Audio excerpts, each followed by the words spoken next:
You're listening to the Build-isode Method podcast, where we're all about mindset, systems, and profit.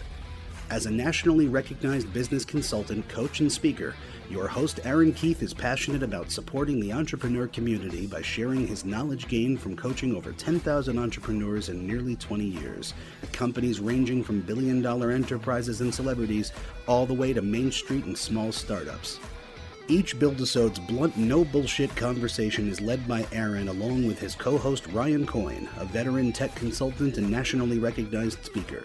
Each week, Aaron and Ryan deconstruct mental and physical aspects of the topics that challenge all successful entrepreneurs, while also providing coaching, insight, and specific advice on distinctions that affect all growth-minded entrepreneurs. So listen up. It's time to work on your business, not just in your business. Hello, everyone, and welcome. My name is Aaron Keith, and I want to welcome you to the Build-isode Method podcast. I'm joined today with my co-host, Ryan Coyne. Hello, everybody. Today's topic is retaining and empowering your staff. We bring back Lance Winsaft, President and Managing Partner of Aldebaran Recruiting, an executive recruiting and talent consultancy with nearly 20 years of experience building marketing and sales teams for a variety of companies around the country. Lance, welcome back to the show. Hey, guys, it's great to be back. All right. So today we want to discuss the importance of doing staff reviews, Lance.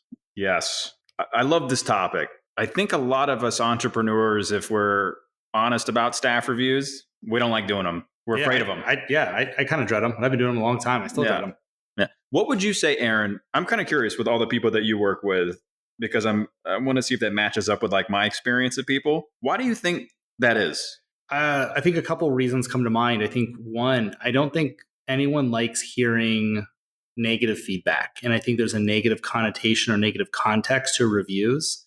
I also think that for most of us, delivering constructive criticism or what could be taken as negative feedback, no one likes doing that. No one wants to sit down with someone eyeball to eyeball and critique them. I think that's a very confronting topic and subject for people. Yeah. And then I'd say my last bullet point on this is that I don't think people have a system around this. I don't think they have a procedure that actually guides them through doing this effectively so that they see the win in doing it. Yeah. Yeah, I mean, I agree with all of that. I also think that we don't have the systems and the structures to get the actual value, because if we were connected to the value of doing them, we'd do it versus it just seemed like some other fucking thing to do. Yeah. So what do you think some of the value is doing reviews? So it's a couple things.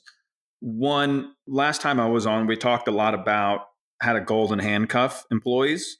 And I think we touched on a little bit how the review process is a great way to find out what might be missing for employees, or just to find out in general what's important to them, what matters to them, what motivates them. So that's an opportunity there to, number one, empower your employees and retain them at the same time. Right. Because that's the reviews are your structure for digging in there. Right. And so if you're interested in really scaling and growing, you got to retain and empower great talent. Absolutely. Yeah. And I think too, a lot of entrepreneurs, when they're sitting down with their staff, they're just not looking at the KPIs. I think a lot of companies that I run across, there's thousands and thousands, they don't really have KPIs. Yeah. Or they have very loose verbal based KPIs where they verbally said, this is how we're going to measure you, or this is my expectation of you, but it's not actually documented. And there's no time to sit down and visit how is someone doing? Because, and I'd love to hear your opinion on this too. When someone doesn't know how they're going to win at their role, it disempowers them.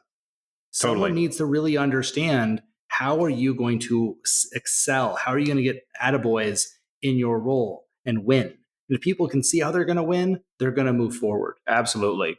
And even top tier performers need a formula. I think one of the biggest mistakes entrepreneurs make with their staff is we think our staff are going to approach their jobs in the business the way we do. And we expect them to, and we get mad when they don't. And that's bullshit. Yeah. I mean, these are our babies. It's not their baby. Yeah, we birthed it. Totally. And they're not going to have that same drive. Even the best people are not going to approach it the way you do. Yeah. And the more you can lay out for people what there is to accomplish, and the more that's measured with KPIs, to your point, then there's no mystery about it. And I think to your point, the reviews are a great place to not only make adjustments where performance might be lacking, but also acknowledge where the performance wins are, because I think that's really important too. And I think from a cultural standpoint, right, I think all of us could agree that, culture is critical. It's the glue that holds your business together. And the reviews is that opportunity to sit down and help instill and fortify some of that by giving them the attaboys and the wins, talking about where they're excelling. And, we kind of touched on this in the last time we were all on together, is this is also an opportunity to ferret out how we can educate. Does this person need to take a management class, a finance class? These days with the internet, there's so many resources available that our staff doesn't have to go away for a weekend. There's all kinds of courses online that can better our staff members. So we're investing in them. That helps our retention. But again, we don't know that information. We don't sit down and ask them, where do they need to learn? Where do they need to grow? Yeah. So how frequently do you recommend employers and hiring managers do reviews? At least quarterly. Okay. And that might seem like a lot. I think some companies I know do biannually. Annually is way too long. I don't think the human brain is good at keeping anything really in existence that you're not doing on a daily basis for more than 90 days. I agree. Yeah. That's why you got to do business planning and everything. Like you coach people on all the time, so quarterly. Mm-hmm. Gotcha. And when they're doing reviews and they're doing it quarterly, does that mean they have to give someone a raise every single time? Definitely not. And that should be a part of your review structure, should be to talk about compensation changes. Mm-hmm. So each review should build off the last one, and it should be clear coming into that review if from the last review there were even any opportunities for comp change. Yeah. What needed to accomplish for that to happen, so that then you can then deal with that in that review and then set the expectation for the next review. Right.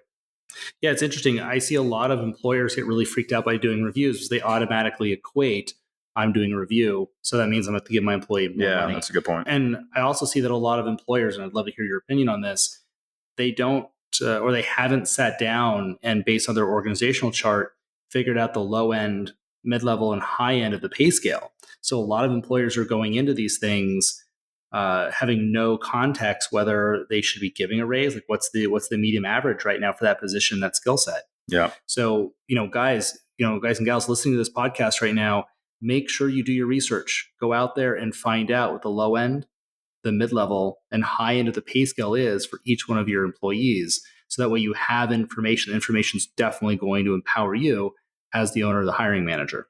Yeah. And to add to that, I'd say be clear about what roles and responsibilities are attached to each of those pay grades, so that within your organization, there's no surprise or there's no mystery around how do I get a raise? Yeah. It's like for salespeople, that's more cut and dry. It's like, you want to make more money, bill X more amount of money. Salespeople's compensation tends to be very revenue driven, right? Which is easy, but that's not as easy with administrative staff, even marketing staff, which is kind of still be tied a little bit more to revenue and sales and that sort of thing.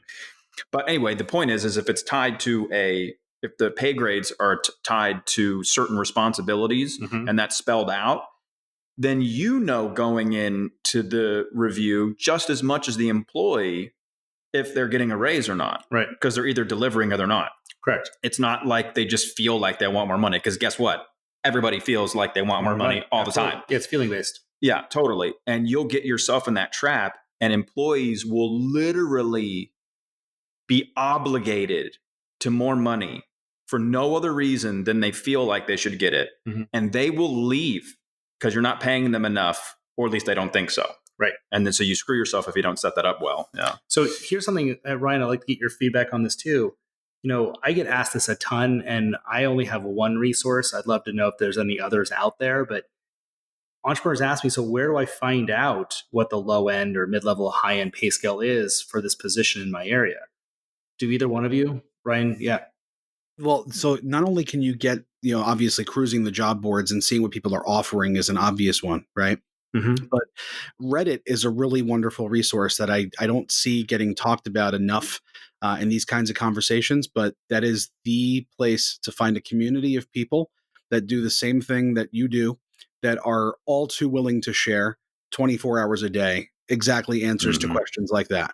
There are, I believe it's 17 different subreddits, which are like little mini sections of Reddit that are for technology professionals just in my specific area, including ones that are, more geared towards 24-hour emergency support. If you happen to have a question at 3 a.m. and you need to ask the people in Australia on short notice, so that is, for my money, has always been the very best one, is literally just to go in those rooms and say, this is what I'm facing, this is what I'm interested in. And you will get paragraphs of response and examples and all different kinds of circumstances and qualifiers and disqualifiers for what you should consider about their information. Gotcha. Yeah, that's great. I haven't poked around on Reddit for that, and I could see that being a good resource, though. A local recruiter in your area that's recruiting for similar positions, it could be a good resource, because recruiters are in the field talking to people, finding out on a daily basis what their compensation expectations are, which is the most real time you can get, particularly in a fluctuating market. Is it weird, though, for an entrepreneur like myself just to call up a random recruiter and say, hey, I'm Aaron, I own a medical clinic, and I have some questions, would you be willing to answer? Like, are recruiters generally friendly like that? Sometimes a smart recruiter is going to want to talk to you because they want to build a relationship with you, because you could be a potential client in the future. Sure. You get the right one. Let me put it this way. If you called a recruiter and they didn't want to talk to you, no problem. Move on. You don't want to talk to that. You know that person anyway. Gotcha. So as far as reviews goes, what are some other important factors about the review process? Yeah. So one of the most important things for me about the review process is that it's structured. And I think you were speaking of that a little bit. So it's important that it's structured and that it's consistent, so that employees get into a groove around it. Like, they get trained, and you get trained too, that this is a part of how things go. Okay. And I recommend that both managers and the employee, prior to the review, do some sort of self-reflection. And I recommend that you have a document that's used regularly, that managers have their version of it and the employee has their version of it, where they're able to prepare for the review. Okay. It's way better than doing reviews on the fly. Gotcha. Coach me on mine, because I've never shared mine with you. So here's what I like to do is, the very first step I have is I have a calendar invite every quarter that shows up. That's why I tell a lot of my clients is just have a reoccurring calendar invite every quarter for all of your staff. So that way it's a structure. Yep. Second, it's a 1 week reminder. So it reminds me and the staff 1 week prior to that. That reminder is then, to your point, we then give them a review, the review document that they review themselves. And then I use that same document to review them. Yep. And then we go into the meeting and we compare notes. And that's how we start off and kick off the review. Totally. Love it. You may or may not do this, but I have them review themselves, and I also have them do manager feedback. So love that. What does your manager do that really makes a difference in your success? I love that. What could your manager do different? What are you uncomfortable communicating to your manager? So it's like, use this as an opportunity to dig that shit up that people aren't saying. That's freaking great. You got to dig. Unhappy employees leave because they don't handle, their bosses and managers don't handle the stuff that doesn't work. It's because the boss and the manager didn't do the work to dig it up. People don't forfeit that stuff to their bosses. Gotcha.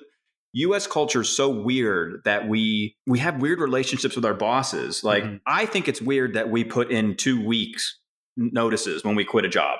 And that's usually the first time a manager's heard about it. Right. Anyway, I don't want to go too off on a tangent there, but you want to create those reviews, create a real open and transparent kind of communication so that things are getting driven up. Gotcha. So I recommend that. And you should do, as a manager, there should be certain questions that you look at about the employee, like maybe review the sheet beforehand, but you should reflect on your management of that person too. Gotcha. So I think that piece is really, really important for both sides. Yeah, that makes sense. I love that. I'm going to take those notes. Ryan, from your perspective, I'm curious, do you know of any software where someone can do it? Because I'm just thinking like real time here, doing what Lance is saying for us to do. Is there any software or a way that you would organize this in a computer where we can have all of the employee job descriptions, their review documents, save those review documents so that it's easy to go back and access. Is there anything that you know that does that? Well, you're really talking about some kind of a database. I think that going back to other times that we've discussed Microsoft Office Suite, the best way to probably do that would be to store a lot of the information in Excel sheets and then organize them along with some additional data around either the people or the processes, or even linking the different sheets together in Microsoft OneNote and just kind of keeping a notebook of those things. That would be the quickest and easiest way that I would do it. Gotcha. As far as a dedicated software suite, I don't know of one off the top of my head, but we can definitely suggest that in a future episode. Yeah, that's great. Yeah, some of the more extensive human resource databases have some templates and things like that built in. Or is it more for a bigger company or totally what I was going to say, more for a larger organization. So for something smaller, it's going to be easier to do something like, I would agree, like Ryan. Gotcha. So let's keep looking at this from another angle. So for me, I like doing reviews. And one of the things I'd like to start to add in with a lot of my clients doing reviews is looking at the company culture. I've just been finding that company culture is more and more such an absolute critical part of a company that I think for all of us to have a positive relationship to doing reviews with our staff and being reviewed back from our staff, to your point, Lance, is having that good company culture and having that be one of the talking points and getting feedback on that. What can we do different? What are you seeing? So that they understand the company culture is real. They're a part of it. They can affect change with that culture and that there's ownership of that culture. It's not this nebulous thing that's just on the wall that the owner did. Totally. Yeah. I think that's a good point too, that whenever you're doing work around your core values or your culture, to involve the team as much as possible, to your point. Yeah. And then in the reviews, one of the things that I like to do is we have, with our core values in particular, we have part of their prep work is they rate themselves on those values. Yeah. Do they demonstrate that value never, sometimes, or all of the time? And then we review that and we look at, okay, well, if they're not an always, what would have them be an always? And we get to brainstorm. Wonderful. Yeah. All right. So let's keep rolling the conversation forward. So we touched a little bit on this a few minutes ago. I want to kind of bring it back up and dive in a little deeper here is raises. Yeah. So I have some stuff I've heard about this and that I believe so far. And again, I'd love to compare notes here. So I'll say what I've heard. I'm of the impression personally that annual is a must and maybe biannually is a good idea. Definitely not quarterly. Yeah. I also have heard things along the lines of, if you're always waiting, right, to have your employee come to you and ask for a raise, that puts you in a very precarious position, because if Sally went to you and she threatened to quit and you gave her a raise, then Sally, inevitably goes and tells Frank. And Frank's like, oh, wait, you just threatened to leave and you got a raise? Okay. So now you have this thing where you're being bent over the barrel by your staff versus having an actual system and policy that, no, we do raises once a year on this date, and that's when we do raises. Yeah. How do you feel about all that? I mean, I agree with that. You don't want it. If employees are coming to you, most likely you're not being proactive enough in engaging with them around compensation changes. So, and for most people, it's a tough thing to do to ask for more money. So if they're asking you, it's probably gotten pretty bad. And you don't want employees ever having an experience like they're underpaid. Again, depending what your company values are, that may or may not play into that more. Gotcha. But from a retention perspective, underpaid employees is like the top 2 or 3 reasons people leave. Yeah. Is they're just underpaid. They don't feel valued from a compensation perspective. That makes sense. So if people are coming to you, you're probably in danger of that. And then compounding, if you then yield, you're creating like a habit or a condition where, like you said, you could be bent over the barrel. So that makes sense. Good. Yeah. So if we stand back and we look at this whole process from soup to nuts, lay it out for us. What's the best way to do our reviews from soup to nuts? Yeah. So I agree with you. Well, first and foremost, make sure you or someone on your staff is keeping track of legal things. All right. So Lance, we've been talking a little bit about the process, like the ins and outs of all this. So just so that all the listeners have a very concise way of understanding this, could you lay out, just from soup to nuts, the review process? Yeah, absolutely. One important thing is definitely, since we're talking about compensation, is to keep an eye on the compensation laws. There's a lot of changes happening year to year with minimum wage and how that affects salary employees versus hourly employees and so on. So make sure you're legal first and foremost. Gotcha. You never want to be in a situation where you've paid someone illegally and Mm-hmm. now you owe them money technically, So that's one thing. So always be having dealt with that. To your point, have your reviews on a regular basis, have it scheduled, make sure everybody knows about that. I completely agree with quarterly. I completely agree with a weekly reminder beforehand so that that prep work can get done both by the manager and the employee. And then 45 minutes to an hour should be good for a review. Wouldn't have it go over an hour. Frame their reviews as benefit for the employees. I think a lot of times you think about it like it's for you to deal with people that aren't performing or whatever. No, reviews are for employees, and have that be part of your culture. Like we do regular reviews so that you can make more money and we can make sure that we're empowering you as an employee and so on and so forth. So like, I think that context is important in general. Do the reviews, 45, 60 minutes, make sure that you keep a file. Part of your prep should always be reviewing your notes from the last review. Gotcha. So that did I talk about compensation stuff with this person? Did they have certain goals for this quarter that they were going to meet? Did they meet those goals? I always have reviewing KPIs be part of your prep. So you go in knowing that. I know you agree with me on that one. And then, after the review, keep a good file, make sure they have new KPIs, new targets. I always use the reviews as a good chance for setting the next quarter, the tone for the next quarter, setting new KPIs, setting new goals, et cetera. I love that. So Coin, on your end of things, you've had several companies, you've had lots of employees over the years, and I know you have a really gifted way in how you communicate and how you interact with people. When you're doing your reviews, is there any special sauce that you like to apply? Yeah, for me, as so many other things, I really believe it's contextual. And I believe in having a standard way of going about things, of course. But if you can take any insight from what you know of that person's, psychology, their motivators, what drives them, their why, the Simon Sinek classic, the why of this person, and perhaps a little bit extra of how they communicate and about how they advocate for themselves or for others. And if you can sprinkle that into these reviews, then I think you can decide for yourself based on these things, maybe a slightly tweaked way to go about it. And then if you pair that with your own priorities of what's the best possible outcome for the company, for the person, and perhaps for you in that role, and decide what order those three things you want those to be going into the conversation. Understanding your audience, just like comedy or anything else. You've been a speaker for a long, long time, and Lance, you talk to people all day, at all different levels and all different, the stakes are high and low and all different kinds of things. We know it's all contextual.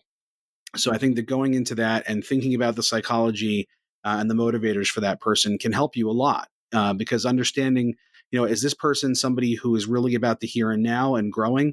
That might tweak what you offer them. Is this a person with a family that's just looking for security and certainty, stability? Consistency is such a commodity for some people, and being able to tweak the conversation or at least the priorities, because if this is a person who's going to be meaning some really good longevity to the company, then you maybe want to talk about different things that are like vested things that Lance mentioned the first time we had him on. And then if it's somebody who's about the here and now and is really a go-getter, that's really full of it, all that energy and that fire, then you definitely want to front load the conversation with opportunity to advance and things like that. You know what I'm saying? That's great. It changes it. It changes it for sure. So everyone, in summary, really make sure that you guys take the coaching that Lance and all of us gave you today and type it up. Remember, we have to put systems in place. You don't want this stuff in your memory. Do yourself a favor, schedule some time, sit down and type up your review process. Everything from the calendar invites to how you do reviews, the questions, the whole procedure. So it's documented, and you, your staff, your hiring manager, everyone has a cohesive way of following it for success. Thanks again, everybody. Thank you so much for listening to the Build-ify Method podcast. Special thanks to Lance Winsaft of Aldebaran Recruiting for joining us today. Please make sure to subscribe to our podcast and leave us a review. It'll help other like-minded entrepreneurs benefit from the community we're building.